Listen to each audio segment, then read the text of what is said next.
বন্ধুরা যারা 2026 সালে মাধ্যমিক দিচ্ছ তাদের টেস্ট এক্সাম একদম দোরগোড়ায়।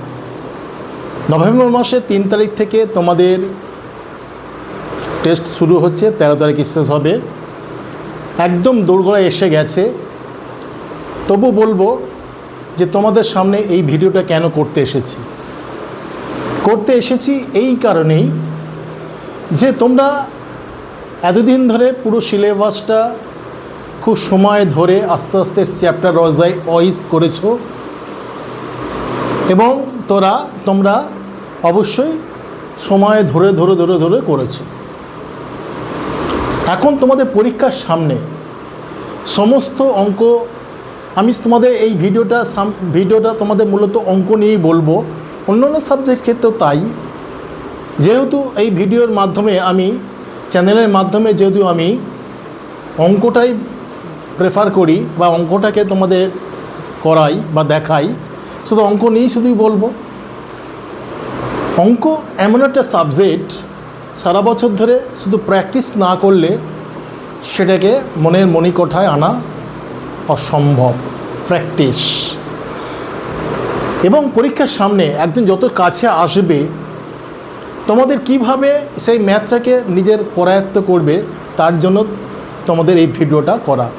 তোমরা অবশ্যই এই ভিডিওর মাধ্যমে জানবে যে পরীক্ষার আগের দিন বা কয়েকটা আগের দিন যে ম্যাথ সাবজেক্টের প্রতিটি চ্যাপ্টার তুমি কিভাবে করায়ত্ত করবে। আজকের এই ভিডিওতে তোমার শুধু স্ট্যাটিস্টিক্স বা রাশি বিজ্ঞানের বা শেষ চ্যাপ্টারে, সরকারি বই শেষ চ্যাপ্টারে যে ওই সাবজেক্টটা মেন কী পয়েন্ট একটা জায়গায় আনা হবে এবং পরীক্ষার আগের দিন শুধু সেইগুলোই দেখব। সেটা কিভাবে আনা হবে সেটাই হলো এই ভিডিওর আলোচ্য বিষয়। বোঝা গেল? তোমরা অবশ্যই জানো যে এই রাশি বিজ্ঞানের কত নম্বর বিভাজন আছে, তবু আরেকবার মনে করিয়ে দিই। টোটাল 13 নম্বর বরাদ্দ আছে। 1 নম্বর হচ্ছে এমসিকিউর জন্য, আর 1 নম্বর হচ্ছে তোমার শূন্যস্থান পূরণের জন্য, আর 1 নম্বর আছে তোমার সত্য মিথ্যা নির্ধারণের জন্য, আর একটা এসএকিউ 1 নম্বর একটা আছে 2 নম্বরে, তাহলে 3 2 5। আর এলএকিউ আছে লং অ্যান্সার কোশ্চেনে, সেখানে 3টে কোশ্চেন দেওয়া থাকে, 2টো কোশ্চেন উত্তর করতে হয়, 4 4 8। তাহলে 8 আর 5-এ 13 নম্বর। এই হচ্ছে তোমার রাশি বিজ্ঞানের নম্বর বিভাজন। তোমরা এই ভিডিওটা অবশ্যই স্কিপ করো না। আমি এই ভিডিওর যে মেন যে কী পয়েন্ট, সেই পয়েন্টগুলো আনার চেষ্টা করেছি। তোমরা অবশ্যই ইতিমধ্যে বোর্ডে দেখতে পাচ্ছ। ভিডিওটা স্কিপ না করে ভিডিওটা পজ করে আগে এগুলো টুকে নাও। একটা জায়গা মেন কী পয়েন্ট রাখলে পরীক্ষার আগের দিন শুধু এইটাই জাস্ট দেখে যাব, তখন তো আর বিস্তারিত করা সম্ভব নয়। তখন তোমাদের এইটা খুব কাজে লাগবে। অবশ্যই প্রথম থেকে তোমরা শেষ পর্যন্ত দেখে যাও।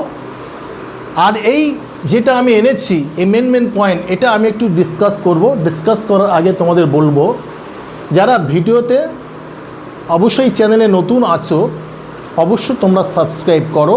আর যারা ইতিমধ্যে সাবস্ক্রাইব করেছো তাদের জন্য অবশ্যই তাদের অসংখ্য ধন্যবাদ। যদি প্রয়োজনীয় মন্তব্য থাকে এবং ভিডিও শেষে তোমরা প্রয়োজনীয় মন্তব্য করবে। আরেকটা তোমাদের আকর্ষণীয় বিষয় হচ্ছে যে সর্বশেষে এই যে স্ট্যাটিস্টিক্সের যে বিষয়, যে মেন কোন প্রশ্নের উপর জোর দিতে হবে সেটা আমি অবশ্যই আলোচনা করব। তোমাদের বলি, ম্যাথে কোনো সাজেশান হয় না। যারা সাজেশান নিয়ে বিভিন্ন ভিডিও বানাচ্ছে তারা জাস্ট মনোরঞ্জনের জন্য, সাজেশান হয় না। কোন অঙ্কের ওপর, সমস্ত অঙ্ক তোমাদের করতে হবে, কোন অঙ্কের ওপর জোর দেবে তার কয়েকটা অঙ্ক ভিডিও শেষ তোমাদের জানাবো। অবশ্যই তোমরা ভিডিওটা প্রথম থেকে লাস্ট পর্যন্ত দেখতে থাকো। দেখো, চ্যাপ্টার নাম হচ্ছে মেজার্স অফ সেন্ট্রাল টেন্ডেন্সি বা কেন্দ্রীয় প্রবণতার মাপক। দেখো, কেন্দ্রীয় প্রবণতার মাপককে আমি 3টে ভাগে ভাগ করেছি। একটা হচ্ছে মিন, যাকে বাংলায় বলছে গড়, 2 নম্বর হচ্ছে মিডিয়ান বা মধ্যমা, 3 নম্বর হচ্ছে মোট বা সংখ্যা গুরু মান। প্রত্যেকটা ক্ষেত্রে মান নির্ণয় করা হয়। এখানে তোমার তথ্যগুলিকে দুভাগে দেওয়া হয়, একটা হচ্ছে আনগ্রুপ আর একটা হচ্ছে গ্রুপ ডাটা। আনগ্রুপ ডাটা সেটা অবিন্যস্ত তথ্য, আর একটা হচ্ছে বিন্যস্ত তথ্য। অবিন্যস্ত তথ্য, তাহলে মিনের ক্ষেত্রে আমরা কিভাবে মিন নির্ণয় করি বা গড় নির্ণয় করি? তাহলে অবিন্যস্ত তথ্যের ক্ষেত্রে যেখানে দেওয়া থাকে শুধু সংখ্যা, পরপর পরপর পরপর সংখ্যা দেওয়া থাকলো তার গড়, যেটা আমরা 7-8-এ পড়ে এসেছি। ধরো 2, 3, 4, 5, 6, 7 এর গড় নির্ণয় করো, তাহলে সেই সংখ্যাগুলো যোগ করলাম, করে টোটাল কতগুলো সংখ্যা আছে সেটা দিয়ে ভাগ করে গড়, সেটা হচ্ছে সিম্পল মিন বা সরল গড়। সেটাকে কিভাবে প্রকাশ করি? এক্স বার সমান সমান summation xi divided by capital small n। আর ওয়েটেজ মিন বা ভারযুক্ত গড় কি? যেখানে তোমার হচ্ছে ফ্রিকোয়েন্সি বা পরিসংখ্যা দেওয়া থাকে। ধরো বলা হচ্ছে যে 5 বছর বয়স আছে কজন স্টুডেন্ট, 7 বছর বয়স আছে কজন স্টুডেন্ট, 8 বছর বয়স আছে কজন স্টুডেন্ট, এই যে এইভাবে কতজন, এই যে দুটো, একটা হচ্ছে এক্স একটা এফ, দুটো মান দেওয়া আছে, সেক্ষেত্রে ভারযুক্ত গড়ে মান নির্ণয় করা হয়। সেখানে পরিসংখ্যানের সঙ্গে এক্সের মান ভ্যারিয়েবল গুণ করে টোটালটা করে তার ডিভাইডেড বাই টোটাল যে এফ থাকে সামেশান এফআই বা ক্যাপিটাল এন দিয়ে ভাগ করা হয়। তাহলে সেক্ষেত্রে আমরা কি নির্ণয় করি? এক্স বার কী করে নির্ণয় করি? যে summation FI XI divided by summation FI বা ক্যাপিটাল এন। এই গেল মিনের আনগ্রুপ ডেটা বা অবিন্যস্ত তথ্যের ক্ষেত্রে। যেখানে গ্রুপ করা হয়, যেখানে ডাটাগুলোকে গ্রুপ করে নেওয়া হয়, যেমন 0 থেকে 5, 5 থেকে 10, 10 থেকে 15, 15 থেকে 20, এই যে গ্রুপগুলো করে নেওয়া হচ্ছে, সেই ক্ষেত্রে কিন্তু আমরা মিন নির্ণয়ের 3টি পদ্ধতি আছে। 1 নম্বর হচ্ছে কি ডাইরেক্ট মেথড বা প্রত্যক্ষ পদ্ধতি। তোমাদের বইয়ে বাংলা ইংলিশ দুটো লেখা আছে, আমি সেটা আনার চেষ্টা করেছি। তুমি যদি এই এগুলোকে একটা জায়গা আনো, পরীক্ষার আগের দিন যদি জাস্ট দেখে যাও, তাহলে তুমি এতদিন অঙ্ক করেছো তোমার মনে থাকবে, তোমার সমস্যা হবে না আশা করছি। তাহলে দেখো ডাইরেক্ট মেথড বা প্রত্যক্ষ পদ্ধতি। আরেকটা মেথড হচ্ছে কি অ্যাজিউম মিন বা শর্ট মেথড বা ডেভিয়েশন মেথড। অ্যাজিউম মিন হচ্ছে কল্পিত গড়, বা আরেকটা নাম হচ্ছে সংক্ষিপ্ত পদ্ধতি, বা আরেকটা নাম হচ্ছে বিচ্যুতি পদ্ধতি। আর 3 নম্বর মেথড হচ্ছে স্টেপ ডেভিয়েশন মেথড বা ক্রম বিচ্যুতি পদ্ধতি। তাহলে 3টি পদ্ধতিতে কীভাবে মিন নির্ণয় করা হয় তার এক জায়গায় আনার চেষ্টা করেছি। দেখো ডাইরেক্ট মেথডে X bar is equal to summation FI XI divided by summation FI, যেখানে এক্সআই হচ্ছে শ্রেণী মধ্যক বা value of mid point. Mid তাহলে মানে কী হচ্ছে যে শ্রেণী বিভাগ ক্লাসিফিকেশন করা হচ্ছে, গ্রুপ করা হচ্ছে, গ্রুপ। তাহলে নিম্ন শ্রেণী সীমানা, তাহলে শ্রেণী মধ্যকটা কীভাবে বার করা হচ্ছে? নিম্ন শ্রেণী প্রথম যে ভ্যালুটা দেওয়া হচ্ছে সেটা হচ্ছে নিম্ন শ্রেণী সীমানা, আর দ্বিতীয় যেটা হচ্ছে উচ্চ শ্রেণী সীমানা। দুটো যোগ করে 2 দিয়ে ভাগ করে যেটা হচ্ছে সেটা হচ্ছে শ্রেণী মধ্যক। এখানে বলা ব্যাপার আছে শ্রেণী সীমা আছে, শ্রেণী সীমানা আছে। শ্রেণী সীমা কি? দেখো শ্রেণী সীমা থাকলে সীমানাতে আনতে হবে। যেমন দেখো ধরো যদি বলা হয় 0 to 10, যদি বলা এবারে যদি বলা 11 to 20, 21 to 30 এইভাবে দেওয়া হয়। খেয়াল করেছো যে প্রথম গ্রুপের শেষ সংখ্যাটা পরের গ্রুপে পরের সংখ্যা দিয়ে শুরু করছে, এটাকে বলা হচ্ছে কি শ্রেণী সীমা। এটাকে বলা হচ্ছে শ্রেণী সীমা। আর সীমানা কাকে বলা হচ্ছে? যদি বলা হচ্ছে 0 থেকে 10, আবার 10 থেকে শুরু হচ্ছে, 10 থেকে 20, 20 থেকে 30, তাহলে দেখো উচ্চ শ্রেণী সীমানা আর পরের শ্রেণী সীমানা নিম্ন শ্রেণী সীমানা একই মান হলে সেটাকে বলা হচ্ছে শ্রেণী সীমানা। শ্রেণী সীমানা। তাহলে যদি বলা হয় এই শ্রেণী সীমাতে যদি দেওয়া থাকে তাহলে তোমাকে শ্রেণী সীমানাতেই যেতে হবে, তোমরা জানো। সেটা কীভাবে হয় না, আগেরটা কী করতে হবে, যে নিম্ন যেটা আছে 0.5 দিয়ে করতে হবে, তোমার বিয়োগ করতে হবে, আর পরেরটা সঙ্গে 0.5টা যোগ করতে হবে। বোঝা গেল? যেমন এখানে যদি বলে 11 to 20 তখন কী হবে? এখানে 0.5 বিয়োগ মানে 10.5, এখানে 20 মানে 20.5। এখানে যখন আসবে 21 থেকে 0.5 মাইনাস করলে 20.5, 30.5। এইভাবে কিন্তু পরপর শ্রেণী সীমানাতে পৌঁছাতে হবে। আর সেক্ষেত্রে কী হয়, মিড পয়েন্ট, সেটা এক্সআই হচ্ছে মিড পয়েন্ট বা শ্রেণী মধ্যক, তার সঙ্গে এফআই গুণ করে দিতে হবে, গুণ করে সামেশান করে ডিভাইডেড বাই এফআই ঘর একটা থাকবে, যোগ করে এক্স বারটা নির্ণয় করতে হবে। এটা গেল ডাইরেক্ট মেথড। এইবার গেলে এটা গেলে তথ্য যদি ছোট ছোট দেওয়া থাকে তাহলে কিন্তু ডাইরেক্ট মেথডে সম্ভব। এবার তথ্য যদি অনেক বড় বড় ভ্যালুতে দেওয়া থাকে ডাইরেক্ট মেথডে করা যাবে, কিন্তু শ্রম সাধ্য ব্যাপার হয়ে যাবে, শ্রমের ব্যাপার হয়ে যাবে, তখন কিন্তু অনেক শ্রম লাগবে। তখন সেই শ্রমটাকে লাঘব করার জন্য আরেকটা মেথডের জন্ম দেওয়া হয়েছে, সেটা হচ্ছে তোমার অ্যাজুমমেন্ট বা কল্পিত গড়, বা সদ মেথড বা সংক্ষিপ্ত পদ্ধতি, বা ডেভিয়েশন মেথড বা বিচ্যুতি পদ্ধতি, যাই বলুন না কেন। সেক্ষেত্রে কী হয়, অ্যাজুমমেন্ট তোমার শ্রেণী মধ্যক বার করা হচ্ছে, শ্রেণীর মধ্যকটা হচ্ছে এক্সআই ঘর, সেখান থেকে মাঝখানে কোন আরেকটা কলাম করা হচ্ছে, সেখানে অ্যাজুমমেন্ট এ ধরা হচ্ছে, সেখানে এ ধরা হচ্ছে, আর প্রত্যেকটা এক্সআই x2 x3 x3 এইভাবে ঘরগুলো করা হচ্ছে। প্রথম ঘর থেকে মাঝখানে একটা ভ্যালু যেটা নেওয়া হচ্ছে এর মান, তাহলে সেটা জন্য কী হবে, সেই মানটাই হচ্ছে কল্পিত গড়।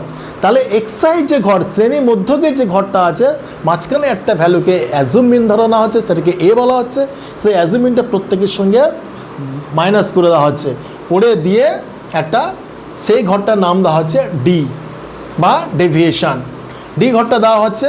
তাহলে এক্সআই সেক্ষেত্রে কী করা হয়, এক্স বার সমান সমান a plus summation fi di divided by summation fi. তোমরা কিন্তু এগুলো সব জানো, তোমাদের পরীক্ষায় এগুলো দেখার জন্য তোমরা এইগুলো একসঙ্গে করছো, কীভাবে করতে হয় তার একটা দিশা তোমাদের দেখাচ্ছি। তাহলে যেখানে ডিআই সমান সমান এক্সআই মাইনাস এ, এখানে এ সমান সমান কল্পিত গড়, কীভাবে নির্ধারণ করতে হয় তোমরা অবশ্যই জানো, তোমাদের সামনে এটা এনেছি।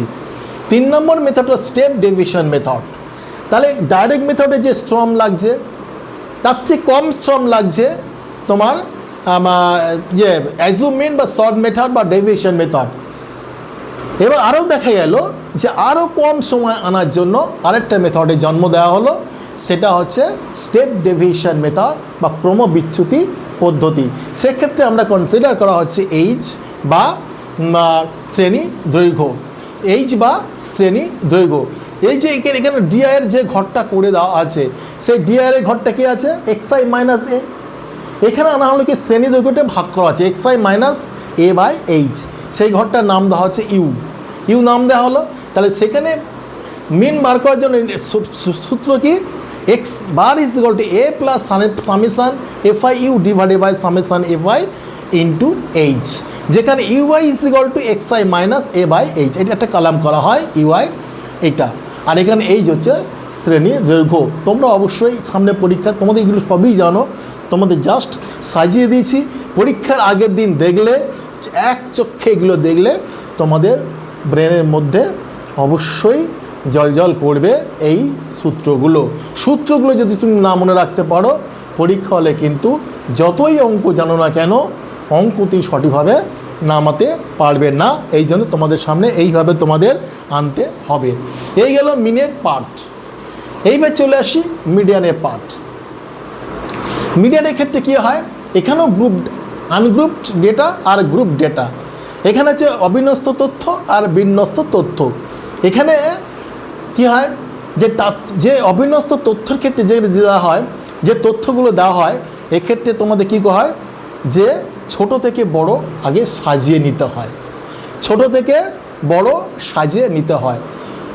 আনগ্রুপের ক্ষেত্রে দেখো ছোট থেকে বড় সাজিয়ে নেওয়া হয়, যদি মোট সংখ্যা যদি এন, সেটাকে এন বলা হচ্ছে, সেটা অড বা অযুগ্ম হয়, যেমন 3, 5, 7, 9 এরকম সংখ্যা যদি হয়, সেক্ষেত্রে মধ্যমা নির্ণয় করা হয় কোন সংখ্যাটা মধ্যমা হবে, সেক্ষেত্রে n+1/2 তম রাশিটা। যদি বলা হয় 1 থেকে 5 পর্যন্ত সংখ্যা সাজানো হলো, তাহলে 5 n হচ্ছে 5, তাহলে কোন রাশিতে হবে? তাহলে n + 1/2 মানে 5 + 1/2 মানে 6, থার্ড রাশিটা হবে তোমার মান। থার্ড রাশিতে যেটা আছে সেটা কত মান আছে সেটাই হবে মধ্যমা। যদি nটা যদি মানে হয়, যুগ্ম হয় বা ইভেন হয়, তাহলে সেক্ষেত্রে দুটো মান হবে, যেমন হচ্ছে 4, যেমন হচ্ছে 6, যেমন হচ্ছে 8, যেমন হচ্ছে 10। তাহলে এগুলো হচ্ছে যুগ্ম ক্ষেত্রে মাঝখানে দুটো রাশি বেরোবে। সেক্ষেত্রে কীভাবে হবে? সেক্ষেত্রে দুটো রাশি গড় নির্ণয় করতে হবে। কোন রাশি? একটা রাশি হচ্ছে n/2 তম রাশি, আর একটা হচ্ছে n/2 + 1 তম রাশি। এই দুটো রাশি যোগ করে তার 2 দিয়ে ভাগ করে যেটা বেরোবে সেটা হবে মধ্যমা। সেটাকে তোমাদের এখানে আমি সাজিয়ে দিয়েছি। এইবারে দেখো গ্রুপ ডাটা। মিনের ক্ষেত্রে তাই করেছি, এখানেও তাই হবে গ্রুপ ডাটা। এখানে মধ্যমা নির্ণয়ের সূত্র তোমাদের জানতে হবে। আমি সূত্র লিখে দিচ্ছি, দেখো মধ্যমা হচ্ছে L + n/2 - CF / F × H। এখানে এই মধ্যমা নির্ণয় করার আগে, সূত্রে ফেলার আগে মধ্যমা শ্রেণী তোমার নির্ণয় করতে হবে। তাহলে এখানে একটা অতিরিক্ত কলম কি থাকবে? যে cumulative frequency distribution less than, অর্থাৎ তোমার হচ্ছে যে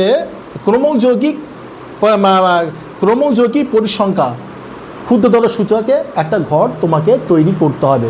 অর্থাৎ তোমার যে ফ্রিকোয়েন্সি ঘর থেকে ক্রমযৌগিক পরিসংখ্যা ঘর তোমাকে নির্ণয় করতে হয়, একমাত্র মিডিয়ানের ক্ষেত্রে কিন্তু তোমার খেয়াল রাখতে হবে, তবেই তুমি এই অঙ্কটা করতে পারবে।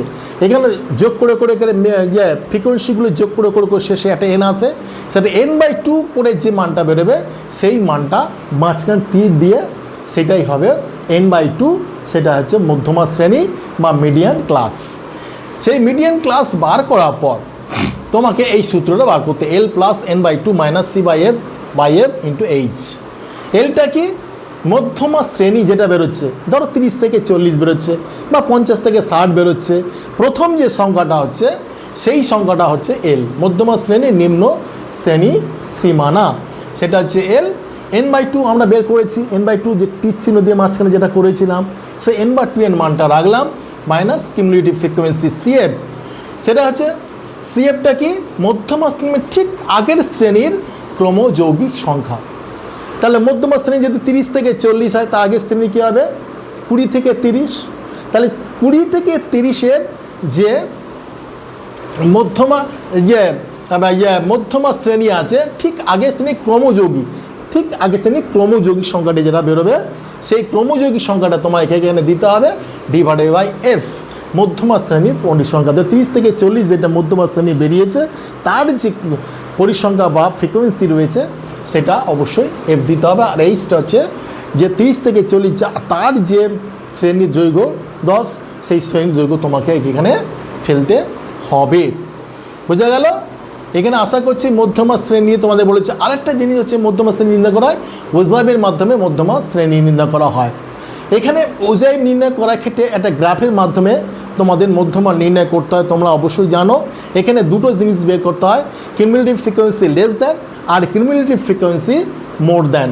অর্থাৎ ক্রমযৌগিক পরিসংখ্যার ক্ষুদ্রতর সূচক আর ক্রমযৌগিক পরিসংখ্যা বৃহত্তর সূচক, এই দুটো রেখা যেখানে পরস্পরকে যে বিন্দুতে ছেদ করছে সেটাই হচ্ছে তোমার মধ্যমা।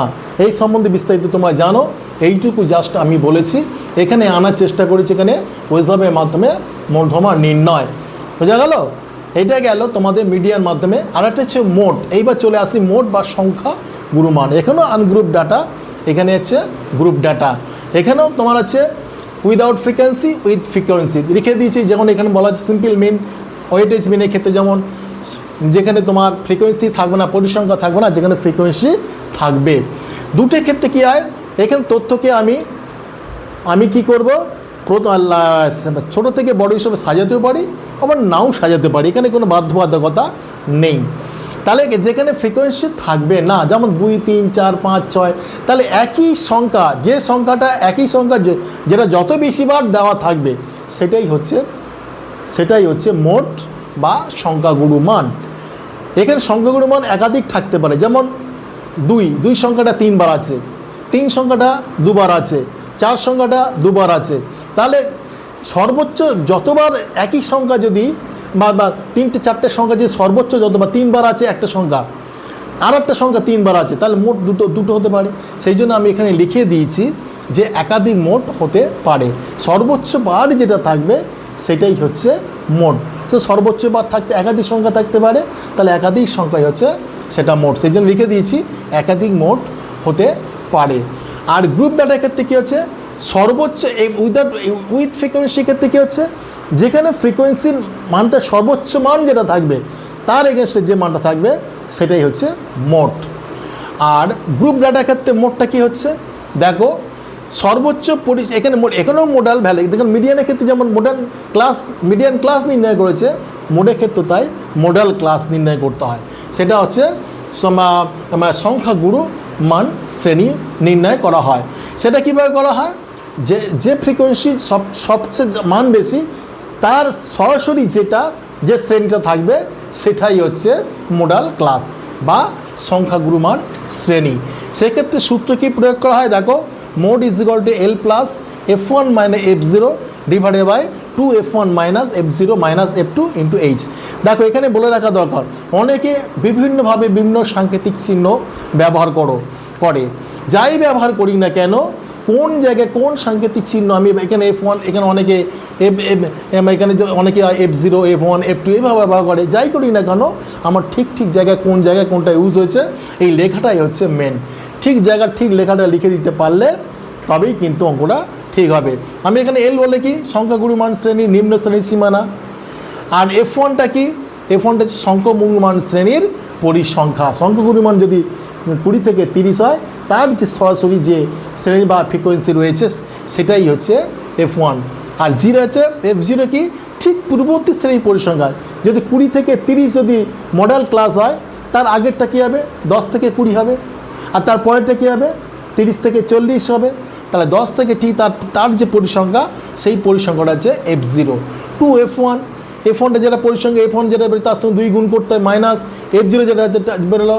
আর F2টা হচ্ছে তোমার পরবর্তী শ্রেণীর পরিসংখ্যা। যদি 30 থেকে 40 যদি মডেল ক্লাস হয় তার পরেরটা হচ্ছে কি 40 থেকে 50 হচ্ছে তার পরবর্তী শ্রেণী, তার যে ফ্রিকোয়েন্সি বা পরিসংখ্যা সেটাই হচ্ছে F2 ইন্টু H। যে মডেল ক্লাস বেরোলো তার শ্রেণী দৈর্ঘ্য হচ্ছে H। বোঝা গেল? আশা করছি তোমাদের প্রতিটি চ্যাপ্টারটা মেন জিনিসগুলোকে নিয়ে কিন্তু তোমাদের এইভাবে একটা জায়গা আনলে পরীক্ষার ঠিক আগের দিন বা কয়েকটা আগের দিন এইগুলো জাস্ট দেখে গেলে তোমাদের কিন্তু খুব উপকার হয় বলে আমার বিশ্বাস। এই জন্য তোমাদের পরীক্ষার আগে আমি এই ভিডিওটা করব বলে আমি প্রয়োজন বোধ করেছি, তোমাদের সামনে হাজির করেছি। আশা করছি তোমাদের উপকার লাগবে। তোমাদের এই আলোচনা করার পর আরেকটা দেখো, এই মিন মিডিয়ান মোড পরে তোমাদের মিন মিডিয়ান মোডে একটা সম্পর্ক, এটা কিন্তু যদিও বলেছে মূল্যায়নের অন্তর্ভুক্ত নয়, তবু তোমাদের জেনে রাখা দরকার যে mean minus mode is equal to 3 into mean minus median. তোমাদের গত বছর পরীক্ষা কিন্তু এটা নিয়ে একটা শূন্যস্থান পড়েছিল। তাই হোক, তোমাদের জানা দরকার। আর কেন যেটা মূল্যায়ন অন্তর্ভুক্ত নয় সেটা আমার প্রশ্ন। আমি মনে করি যে এটা কিন্তু মূল্যায়ন অন্তর্ভুক্ত হওয়া প্রয়োজন আছে, কারণ এটা পরীক্ষার্থীদের বাড়তি অক্সিজেন দেবে। কারণ আছে তোমার যে কোশ্চেনগুলো পড়বে অপশানটা তোমার বেড়ে যাবে। এখান থেকে ছোটো অঙ্ক দিয়ে মিন আর মোডের মান দিল, মিডিয়ানের মানটা কি, বা একটা ছোট্ট অঙ্ক দিয়ে দিল, সেখান থেকে মিন মিডিয়ান মোড বাইর করে সাথে সম্পর্ক নির্ধারণ করা, এখানে করা যেতেই পারত। মূল্যায়নে অন্তর্ভুক্ত করলে স্টুডেন্টদের কিন্তু বাড়তি অক্সিজেন হতো, তাদের কোশ্চেন নেওয়ার ক্ষেত্রে বাড়তি অপশান তারা পেত। যাই হোক, দেয়নি, ঠিক আছে, তোমাদের জেনে রাখা দরকার। আর একটা জিনিস হচ্ছে ফুট নোট হিসেবে তোমরা নিয়ে রাখতে পারো। ফুট নোট হিসেবে নিয়ে রাখতে পারো কোনটা, দেখো ফুট নোট হিসাবে তোমরা নিচে লিখে নেবে, সেটা ফুট নোট একদম এটার পরে তোমরা নেবে, এখানে লিখবে ফুট নোট। ফুট নোট হিসাবে কি লিখবে, এখানে আছে তোমাদের বইয়ের প্রথম পেজে সামেশন তোমার হচ্ছে 10 into I to the 1 to the power 10, এইটা মান করতে বলেছে, তোমাদের বইয়ে করা আছে।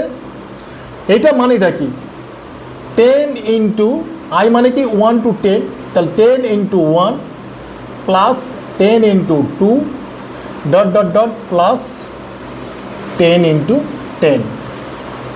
তাহলে 10 কমন নিলে কী হচ্ছে, তাহলে 1 plus 2 plus dot dot dot dot 10। তাহলে 10 ইন্টু 1 থেকে 10-এর যোগফল কত, দেখো 1 প্লাস 2 প্লাস 3 প্লাস যোগ করলে কত হচ্ছে 55, 550। আমার এখানে একটা প্রশ্ন আছে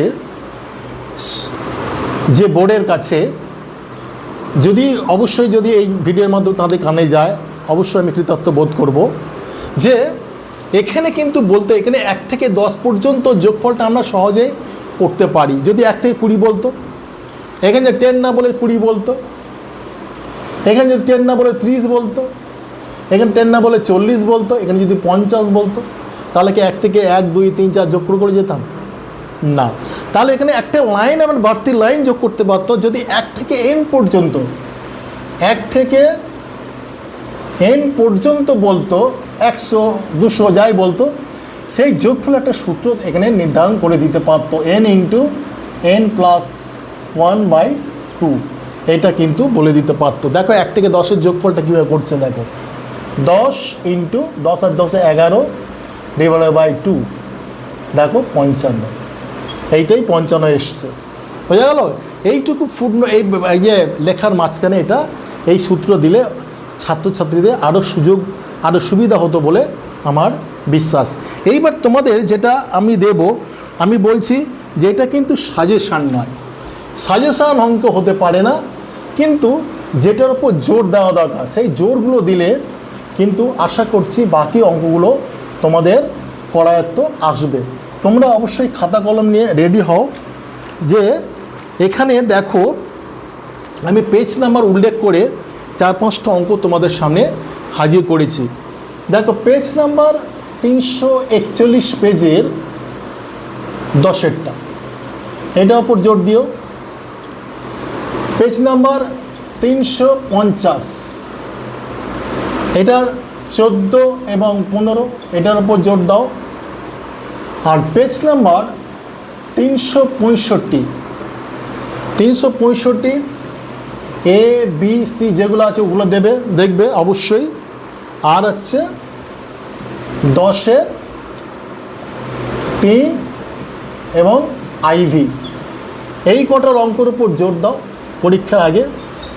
আশা করছি তোমাদের উপকার হবে। এইটুকু তোমাদের উপকার হবে, এই নিয়ে আজকে তোমাদের সামনে এই ভিডিওটা আমি শেষ করছি।